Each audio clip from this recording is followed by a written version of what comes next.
Welcome to the Prep Huddle podcast. I'm KJ Pilcher, and I'll make this proclamation.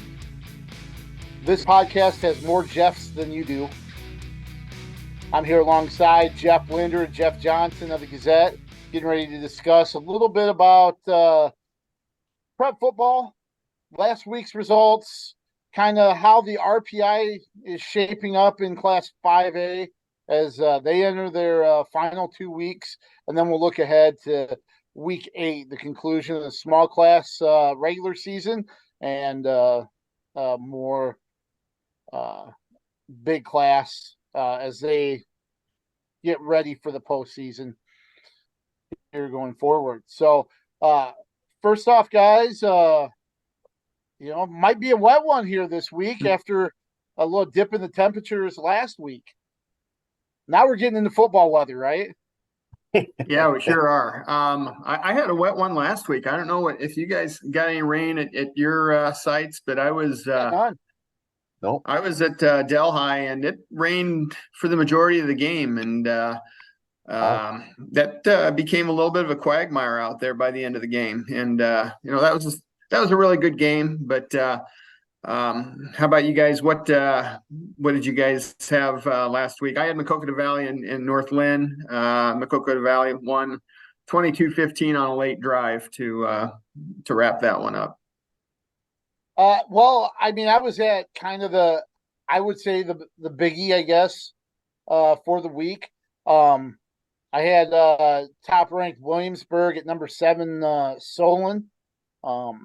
And I tell you what, guys, I think this game was everything that everything advertised, right? Coming in, Solon had been on a win streak. They've won out since that opening week loss to Davenport Assumption. Williamsburg was undefeated coming in, and I tell you what, this was I'd say a real defensive battle. Between the two teams. Solon came away with a 21-14 victory. And the thing that I think I was most impressed with was the Solon defense. The Solon defense had their back against the wall multiple times and dealt with short fields. Just in the first quarter alone, I think there were 2 muffed punts that gave Williamsburg really, really good field position. We're talking like 29, in between like the 29 and 35 for starting. And usually when you think about Williamsburg, you're thinking, okay, that's automatic points. And I think all that Williamsburg got out of those opening possessions was 7 points. One was a missed field goal. The other one, I think, was a touchdown pass from Cockrell to Steckley. Might have been like 4th and 8 that they were able to convert there. Solon got a defensive score. Brett White with a sack. The ball popped free. Brett Shade picked it up and ran about 60 yards for a touchdown. So not only was the defense preventing points from being scored, they were putting up points of their own. But Williamsburg did put together a couple big drives. One right before half. They got the ball with about 1:21 to go. I'm saying I don't have the specifics in front of me, but they went all the way down. There was a big pass from Bell to Eddie Johnson, who, after he caught it, really carried a couple of defenders all the way down to the 2.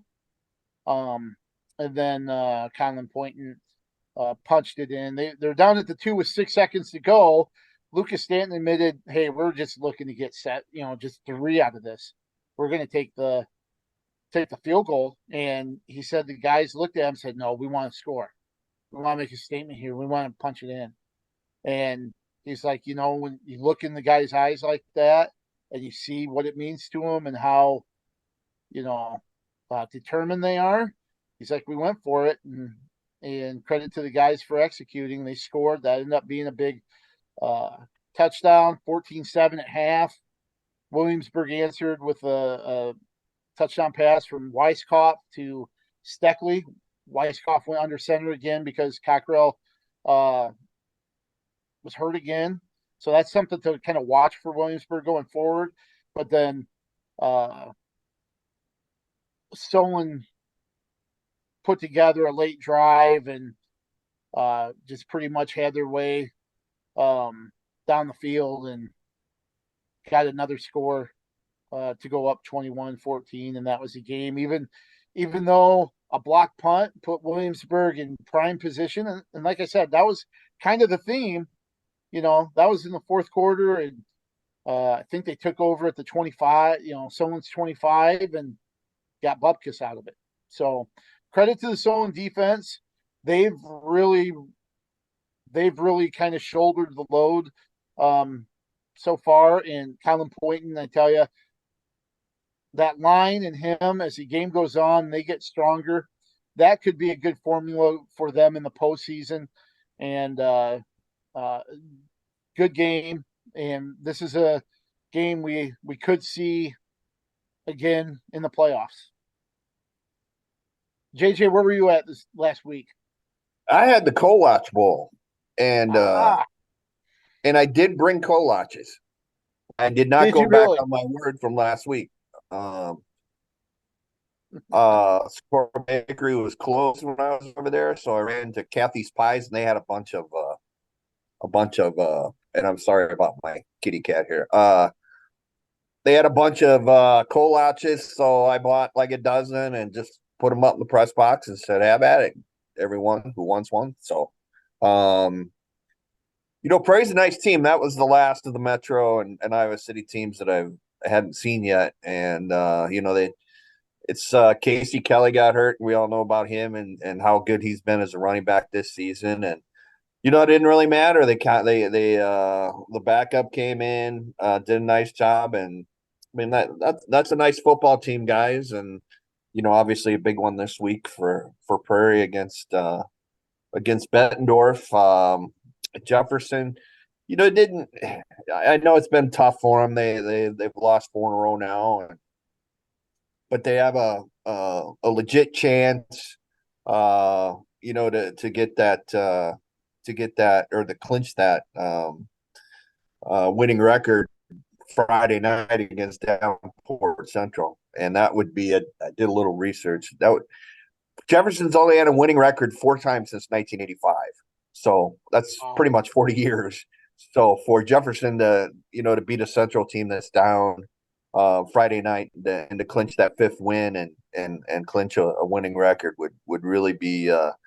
I think really important step for everyone over there. So, we'll see how things work out, Friday night. But, the Kolach Bowl, always good. What was the severity of Kelly's injury? Is this something that's going to keep him out for a while or something that he could be back this week or even for week 9? Yeah, it was an ankle. It looked pretty good off the field, but he was kind of walking around on it in bare feet after the game and was limping, but they didn't sound very concerned. I think that he probably could have got it taped up and went back in the game last Friday night after it happened, but they didn't really need it and rest him for a big game. And again, I got cats here on my lap that are just creating havoc. Sorry about that, everyone, but yeah, I think he'll be fine, tomorrow night against Bettendorf. So, yeah, I didn't mean to put you on the spot there. Just generally speaking, whether you thought he'd be back at the season. We're not doctors, so our diagnosis is still. We don't want to give out any false diagnosis or anything. So sorry about putting you on the spot. Oh, no worries. But, we're not doctors, and we don't even play one on TV. That's right. That's right. Maybe we'll dress up for a doctor on Halloween. How about that? That might be the closest yet. Right? I'm gonna dress up as a high school football coach. Are you really? I did that one year. Did you really?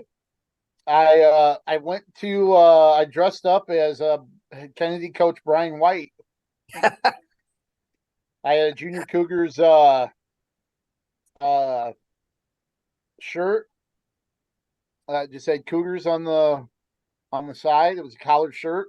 Wore khakis. It didn't say family. Did not Yeah, see family. you couldn't find a 2x4 to carry around with you, huh? I That's had it. it. Nope. Nope. I had a Kennedy hat from that softball venture, and I had headphones with a makeshift little uh, Microphone. microphone, and had a little sheet in my hand. It was lost on the St. Ludmilla third grade um, students whose Halloween party I was helping out at. But anyway, I so think maybe I'll find see if I can find a pair. Remember the coaches in the 80s and maybe a little bit in the 90s, they wore those really tight, what were they, bike? Were they bike brand? bike.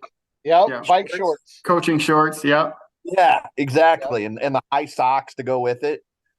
I think that would You be a got to great make sure you option have the for socks with the 3 stripes. it. Yeah, exactly. Exactly. White I shoes. onto something here. Onto something for Halloween. Yep. Yep. And you got to make sure your hat is sitting high on your head too.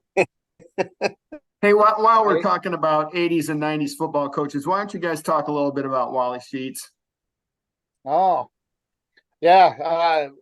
Wally Sheets, the former head football coach at Washington, Cedar Rapids, Washington, passed away at the end of last week, and uh, I think Wally really, he took over for Bud Rainbow, but I think when you look back at who put Washington football on the map, I think you'd have to point to Wally.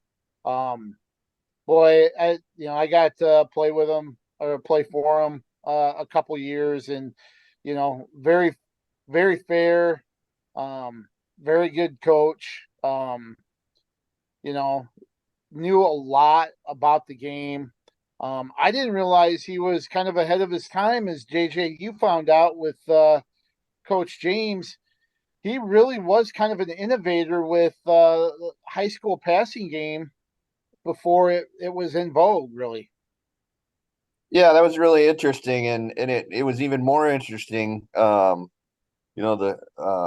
Greg Purnell of all people, and I know Yeah, folks that know the story, but Wally and Greg had a feud. I mean, let's just put it that way. fair. There was an incident in a 1985 playoff game. Washington might have been definitely one of Wally's best teams, if not his best. Went undefeated, met Limar in the playoffs that year. I think it was the semifinals, and the forecast was awful. Sleet, rain, all this kind of stuff. So Wally went and got the okay from UNI to play the game up at UNI, and Greg Purnell said no. Washington already played up there a couple of times that season, and Washington was probably the favorite coming into the game, right? So Purnell was just doing his thing to try and protect his players and give them the best chance to win. And they basically played on a sheet of ice. Limar ended up winning, I think, by 6 points or 7 points or something like that. And the Did coaches you got did you into it. mention did you mention the fact that the the site of the game was so crucial because of the different styles of play that they had, where Washington was really fast and athletic, and Linmar kind of benefited from that sloggy type Yeah, of condition. exactly. And Limar ended up winning, and they got into it a bit at the end of the game in the handshake line at Kingston, and from then on, I think it became a pretty big rivalry, both school wise and coaching staff wise. But put out on Twitter last week that Wally had passed away, and got a phone call from Coach Purnell of all people. Just wanted to know if he wanted he wanted to send his best to the family and everything. I wanted to know if I wanted a quote from him, and I'm like, heck yeah, because he was an assistant for Bob Timmerman over at Dubuque. KJ, you know, as a Wash grad, that there was a huge rivalry between Hempstead and Washington before the whole Limar thing happened. So, Right. Him and you know, Timmerman were. it came out of the blue. It was great. It was great to talk to Coach Purnell, who lives in the suburbs of Chicago and still kind of helps out a little bit. I think it's Downers Grove North High School that you know, he kind of helps out from time to time. So anyway, that was a long story about Wally, but Wally was definitely one of the best coaches at the Metro scene. And you know, KJ, you were fortunate enough to play for him, and I had him at driver's ed as a driver's ed teacher. He did that for years. You know, there's got to be a special sainthood for somebody who's a driver's ed teacher in high school for 30, 40 years, whatever it was, right? So Yeah. Yeah, and it was interesting. I think you pointed out that Paul James mentioned that, you know, he was big on giving kids a second chance and a second chance through football, which I think was kind of a hallmark of his teams and just or his approach, I guess, that, you know, kind of helping kids through the sport of football was just as important as the wins and kind of what he did as a coach. And, you know, and it surprised me a little bit that he is third all time in the Metro for wins behind Dwayne Schulte at Xavier and then former LaSalle coach Tom Kapadich. So that really was impressive. And you got to remember, too, you know, he made quite a few semifinal games, but that was before the semifinals were at the Unidome, right?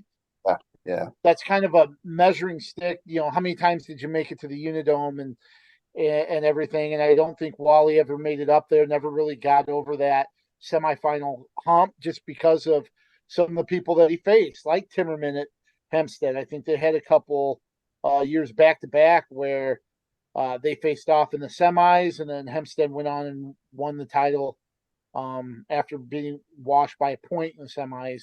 Then they cruised to a state title in the championship game. Purnell, obviously, Bettendorf. Bettendorf, yep.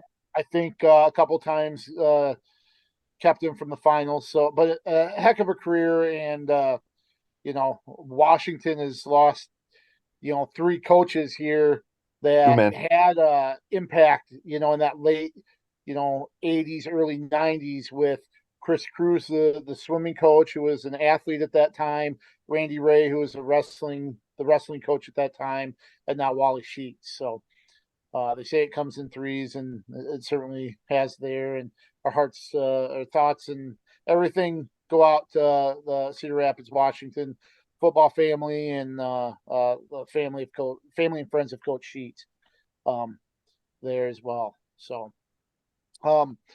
you know, kind of looking back at last week, are there any other games that we didn't touch on that that kind of stood out to you guys that you know, were kind of had an impact on how things are going into week 8? Was Marion Decorah last week? Was that last week or is that 2 weeks ago? That was a biggie.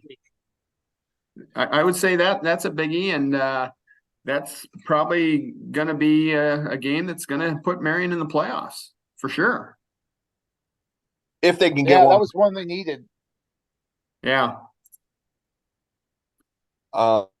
Yeah, Jeff, that's exactly right. And scored late, under a minute, I believe it was, on a touchdown pass to win that game. So Marion's got a very winnable game against Mason City at home Friday night, and then Waverly, the proverbial best 1-win team in state history, right? The following week. So yeah, Michael Joyner, the coach over there, is a math teacher, so you know he's got this all figured out to the last decimal point, and he does think that one more win would get him in, and that would be a nice accomplishment for this team, I think. So absolutely. Grinnell with a 1-point win over Benton. A couple back-to-back heartbreakers there, losing in double overtime to Solon 2 weeks ago, and now the 1-point loss to Grinnell.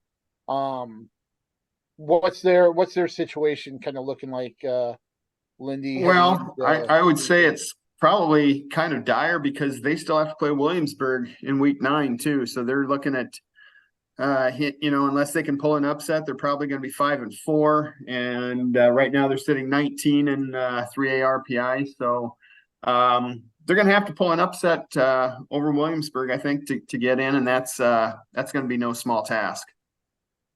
Just kind of looking at a couple other games. Maquoketa Valley with the 22-15 win over Northland. You were at, Lindy. MFL Marmac with a win over Denver, 28-7. So they're staying right there at the top of that really competitive district as well. So a couple games. How did that Mac Valley Northland game kind of play out? Played out very wetly. Well, Maquoketa Valley came down and scored twice, bang bang, in like 6 minutes. Had a quick 2-play 56-yard drive. McShane got loose for 30 yards for a touchdown. And then they got an interception for a touchdown. It was 14-0, and you think, boy, they're on their way here. But Northland came right back. They got a kickoff return for a touchdown from Cole Griffith, and then another touchdown. And shortly, I think it was the first play of the second quarter. So 5 seconds into the second quarter, it's 15-14. I didn't think there'd be that many points scored in the whole game. Then they just kind of punted back and forth, and it's about halfway through the fourth quarter, and Northland had 1st and goal at the 4. You think, boy, they're going to score here, and they're going to go up 8, and it's going to get really tough. But a high snap turns 1st and 4 into 2nd and 21. And I think a couple incompletions and a sack, and Mac Valley takes over to 34 or something like that. And then they run one pass for about 6 yards, and then it's Lance McShane for a big run, and then Lance McShane for a lot of little runs. And they went with a 2 fullback play on 4th and 4 from the 5, and he got in to go up 20-15, and ran the exact same play on the 2-point conversion. It's 22-15, and that's how it ended up. So looking ahead, there are some big games in Class 5A this week, especially for a couple of area teams or a few area teams. On the Gazette.com, you can see Linder's breakdown of kind of the RPI situation. Jeff, can you kind of run us through kind of where the RPI is sitting for a lot of teams with some big games coming up here that'll really kind of boost or sink maybe even something? Well, first of all, at the top, Southeast Polk and Dowling play Friday. The winner of that game is going to be the 1 seed overall. The loser is going to be the 2 unless that team loses in week 9, and that ain't happening. Bettendorf and PV are next in line for the next home dome scenario. Both of them have a couple games left that are not gimmies. Bettendorf still got Prairie this week, and they go to City High next week. PV goes, they host Iowa City West, and then they go to Linn-Mar. So both, I would say, are favored to win both, but I don't think any of those 4 games are a slam dunk. Next in line, you've got Kennedy. They go to Cedar Falls this week, then they host Davenport North. If they would win both and one of those teams ahead of them would drop one, then they would jump into that 3 or 4 role. Ankeny's kind of in that same situation, right behind Kennedy at 6, and they would be in the same situation where they could host 2 games if 2 of the top 3 teams ahead of them would lose once. Waukee Northwest is at 7. They play Centennial and Ames. Waukee's at 8, and they have 2, I would say, pretty close to slam dunk games in Des Moines Roosevelt and Council Bluffs Abraham Lincoln. Then we go to 9. Prairie is 9. and they're the top 4-3 team. They go to Bettendorf, and then they go to Iowa City West. If they would win twice, then they could still make a pretty good jump.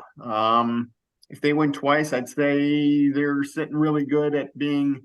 I'd say they would definitely be a top 8 team if they would win twice, because they would even leap Waukee if they would win twice. Centennial's at 10, Cedar Falls 11. Centennial still has a toughie with Northwest. Cedar Falls still has a toughie with Kennedy. And then at 12 and 13, you've got Linn-Mar and City High, who play each other on Friday. That winner is that game.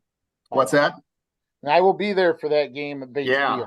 So that winner is pretty much in. The loser's in trouble because they would have to go. They have a toughie in week 9. Linn-Mar hosts PV. City High's at Bettendorf. So I wouldn't say it's a must win for either team, but it's boy, we'd better win. Iowa City West is at 14. 4-3. They probably just need one win to get in, but they play at PV this week and home against Prairie next week, so they don't have an easy one either way. Then you got 3 teams at 15, 16, 17, Sioux City East, Urbandale, Johnston. I lumped those 3 teams together because Johnston plays both of them. And that's both of those games are going to be really pivotal as far as who makes it. 18 and 19 is Dubuque Hempstead and Davenport West. They play each other Friday. I would say if either of those teams can win twice, they're probably going to get in. Anything less than that is not going to be good enough. Then you got at 20, I wanted to include West Des Moines Valley at 20. They're 2 and 5. They've got Ankeny this week, and then they go to Marshalltown in week 9. And if they win both, I think they're definitely going to get in at 4 and 5. And that's the name of that tune. Interesting. Any thoughts, JJ, about what Linder just laid down in front of you? I think that, and I can't remember who it was. It might have been Brian White at Kennedy that said he loves how the halves in 5A are having to. Was that your story, Lindy, where he said he loved that the halves in 5A are playing the other halves. And vice versa too. The schools that don't have the resources that the haves have are playing each other and getting wins and all that kind of stuff. Basically, is that kind of what he said, Lindy? Yeah, and you like it? Yeah, he likes it. He really commended the association for doing it that way. And if you're one of the quote unquote halves, if you can win 5 games, you're getting into the playoffs. If you're a team with a weaker schedule, well, the good thing is that weak schedule has some wins in it. Probably you might win 6, you might win 7, but you're probably going to need to win 7 to get into the playoffs. Just the way the RPI works. What is this, about year 3 or 4, maybe 5 of the RPI? I think it's proven to be a pretty good system. Well, let's move ahead to this week here quickly. A lot of big games. There are some situations that we knew it was kind of going to come down to this week. And specifically, I'm thinking about Class A, District 4, being part of that. There's some in 1A and 8-player, even that will really balance on this week's results. But looking at Class A, District 4, you've got that group of teams all battling it out. Maquoketa Valley, Starmont, East Buck, Northland, and Bellevue. And that sets up a big game with Northland and Bellevue here, and I believe Mac Valley and Starmont face each other. East Buck has a winless Postville team, but a lot's going to get sifted here this week, and lots on the line for especially those four teams with Mac Valley, Starmont, Northland, Bellevue. Yeah. I think you can pencil East Buchanan in with a win. So that would put them in the top two, either depending on how the other games right. turn out. They'll either be district champ or district runner up at worst, right? Right. If Starmont wins at home against Mac Valley, Starmont will be the champion. Well, co-champion, but they'll be the team that gets the top seed. If Maquoketa Valley would win, that would mean East Buchanan would get the top seed out of that. So Starmont would either probably be the 1 out of that district with a win, or the 4 with a loss if Northland would beat Bellevue. Does that make sense? Yep.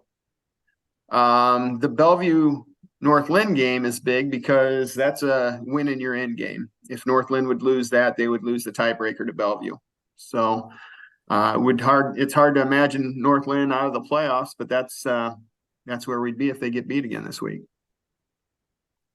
And then kind of looking over at 1A3, we've got some big games with Dyke New Hartford, Denver, Sumner Fredericksburg. It's just kind of weird to think about AP really being out of the picture there. I believe they were ranked to start the season and out of that top 4, but they could have an impact on kind of how things shake out with a win over Sumner Fredericksburg. Yeah. I think they're going to have their hands full with Sumner Fredericksburg. Sumner Fredericksburg's really good. The big game there is at Denver, where they host Dyke New Hartford. If Dyke would win, then you're looking at a 3-way tie with the 17-point rule coming into play. And right now, MFL's got a big advantage in that category. And that's you mentioned the 17-point rule. That's something that is probably going to come into play in one of the 8-player districts. And right now I can't remember exactly which district it is with Belle Plaine, Montezuma, and BGM. Yeah. But right now, kind of looking at things in that district, Moravia is 4-0. BGM's 3-1, and they play each other here this week. Right. Obviously, if BGM wins, they'll be that number 1 team. They'll be the district champ, what have you. However, if BGM doesn't win, if my math is correct, and of course that's highly questionable most of the time, they've got to win to be in, because a loss to Moravia, even an overtime loss where it's -1 in that 17-point tiebreaker, that would drop them below both Belle Plaine and Montezuma, with them all tied 3-2, assuming that Montezuma defeats Twin Cedars this week. And you could make that assumption, I think.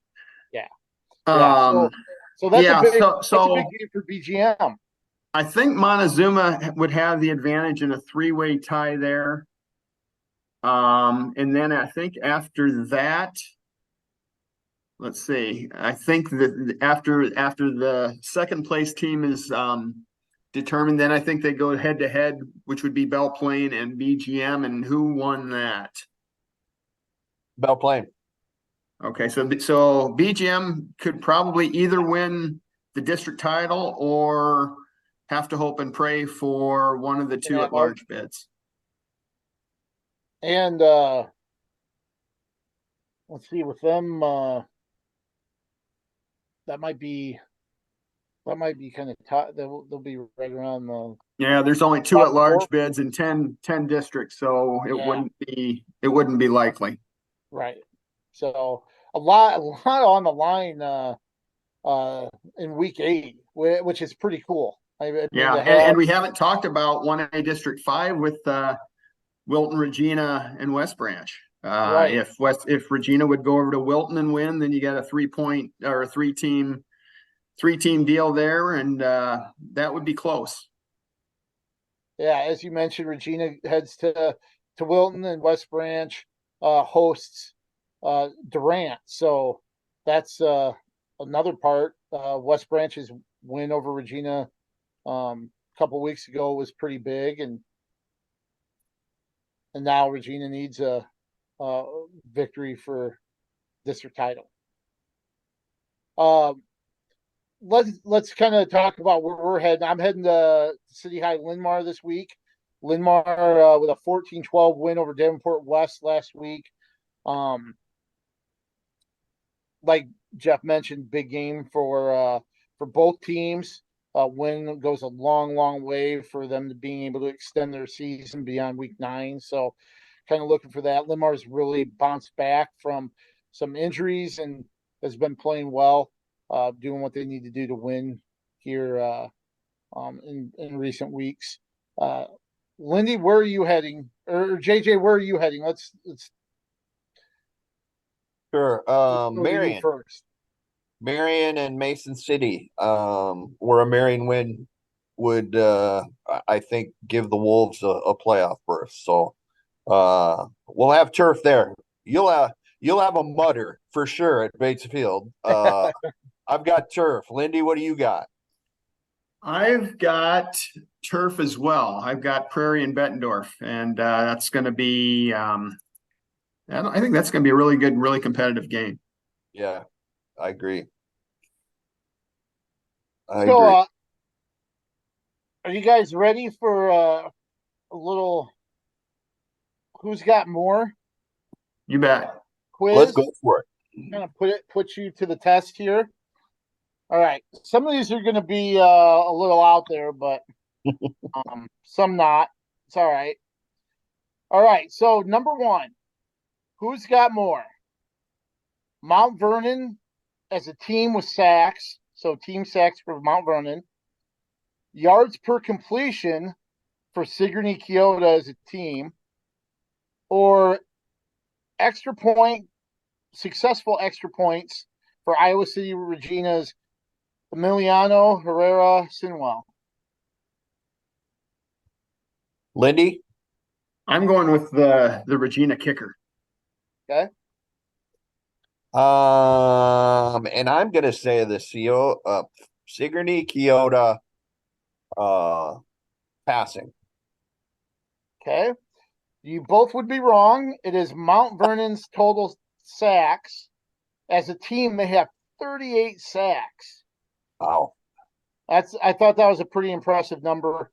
I think they lead the state with 38 team sacks.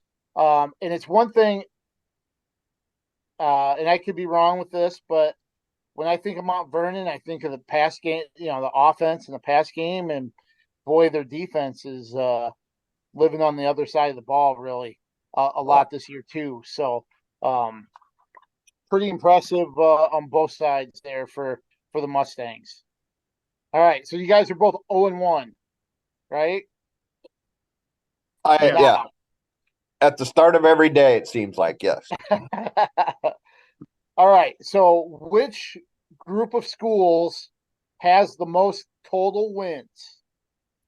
All right, you've got the Cedar Rapids Public Schools,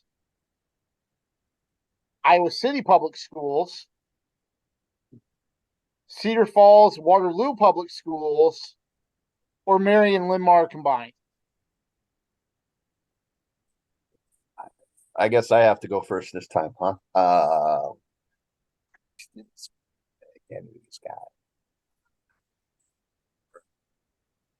And I'm gonna go Iowa City's guy. I don't know why, but Dang. Cedar Rapids. Okay. Linder. I don't think that's right. Um,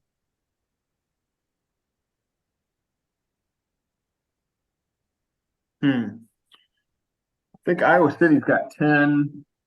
I think Marion's got 9. I think Cedar Rapids has 10. And what was the other one? The Waterloo?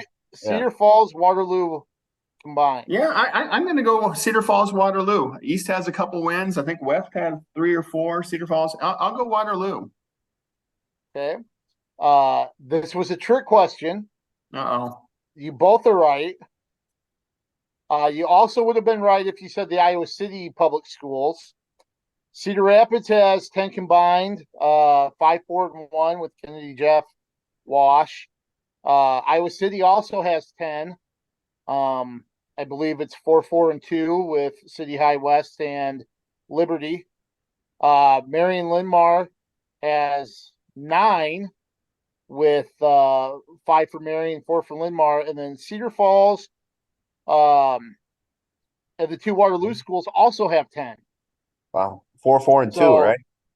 Yep, 4-4-2. So a little bit of a trick question, and you both get credit for it. All right. Yay. Just as long as you stayed away from Marion Lindmar, you're gonna be all right. And they might have the most per school of any of them, because they're at one school down. Yeah, That's right. that's right.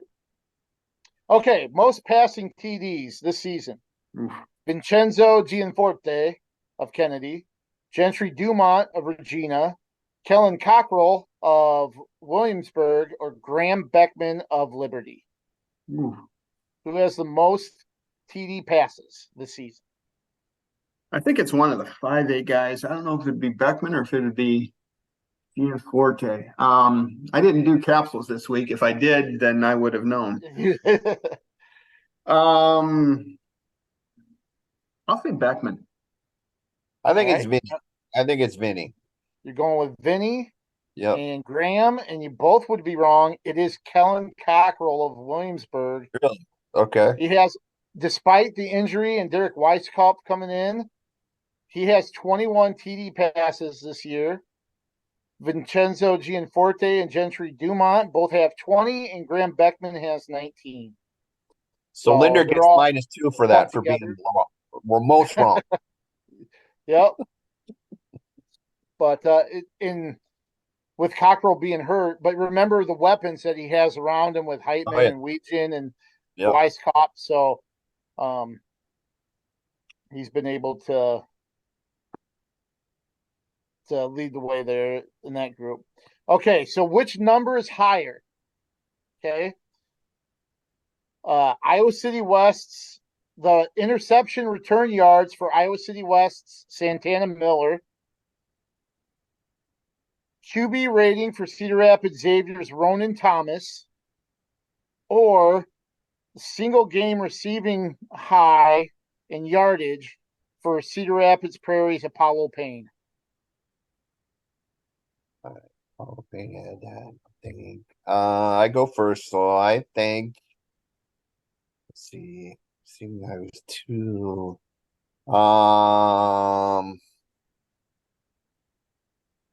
And Ronan Thomas QB rating is 126. Apollo Payne. Apollo Payne. You're going with Apollo Payne. Linder? What was the first option? It is interception return yards for Iowa City West's Santana Miller. I'm going to go with that. You're going to go with Give that? me Santana Miller. Santana Miller. The actual correct answer is Ronan Thomas. According to Bound, his QB rating is 172.7. Wow. Apollo Payne had 140 yards receiving in one of the games for Prairie, and of course I neglected to write that down, but he had a game where he caught 7 passes for 140 yards this season. And then Santana Miller has 136 return yards, including 80 plus against Washington when he returned one for a touchdown. So he has 136 return yards for might be just 2 interceptions, but pretty high number there. So Sorry, all right. Ronan. So I'm stumping you guys pretty good here. Embarrassing. It's always easier when you're asking the questions, by the way. Okay. So which number is higher? Right? Combined touchdowns by sophomores Brady Bolton of Montezuma and BGM's Bo Burns. Which is a lot. Yes. Longest TD run by Western Dubuque's Grant Glauser, or the years that the three of us have covered sports full time. And I say full time because JJ, I think you were doing part-time stuff before you actually were the full timer. And of course, I worked in advertising. Linder, you were at other outlets and stuff covering sports before you got to the Gazette. So how many full-time years the three of us have covered sports in some fashion at the Gazette? Glauser was the second one. Who was the first? The combined touchdowns by sophomores Brady Bolton of Montezuma and BGM's Bo Burns. Who goes first? Me? Yep. I'm going to go Glauser. Glauser? Okay. Well, I think it's I'm going to go Glauser as well. You would both be right. Yay. So you guys end on a win. Glauser had an 88-yard touchdown run in a 31-24 win over North Scott. He finished that game 389 yards on 31 carries and 4 TDs against a really good North Scott team. Brady Bolton of Montezuma and BGM's Bo Burns, both sophomores, by the way. Okay. Brady Bolton really kind of continuing that line of playmakers from Eddie Burgess to Owen Cook, and now him and Bo Burns, who I believe is the son of Jared Burns, the coach of BGM. They have combined for 85 total touchdowns this year. I believe they're 1 and 2 in the state, 43 and 42 there. And then, of course, the three of us, we've been covering sports at the Gazette full time for 85 combined years. How's that make you feel? Elderly. Very old. Very, very much so. Very much so. Well, another good week on tap here. Another had a heck of a week last week, so it'll be tough to top, but a lot of big games this week. We're getting close to the postseason. It's what 8-player 1A and 8-player A, 1A and 2A wind up the regular season this week. With the playoffs beginning next week, or the postseason starting next week for those classes. Any final words or thoughts here before we finish up? Yeah. I think the playoffs, the qualifiers will be announced Friday night late, and I think the first round pairings will be released Saturday. And that's a deal where only the first round will be announced, and then after the first round, they'll bracket the round of 16 and quarterfinals together into 14 pods.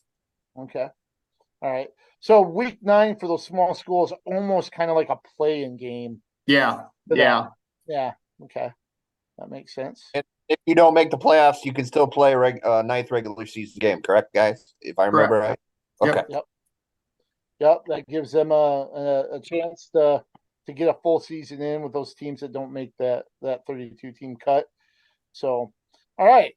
Well, I'd like to thank Jeff and Jeff for their contribution and all their work. Thanks to Nathan Ford, the guy behind the scenes that puts up with us every week. We'd like to thank you guys for watching, and we appreciate the support, and make sure to check out all our coverage at thegazette.com. On not just football, but high school sports, as volleyball is getting into the nitty gritty. Yeah, starts Monday. As well. So special time of year here in the fall. Thanks everybody for watching, and make sure to tune in next week. Thank you very much, and as always, keep your head on struggle.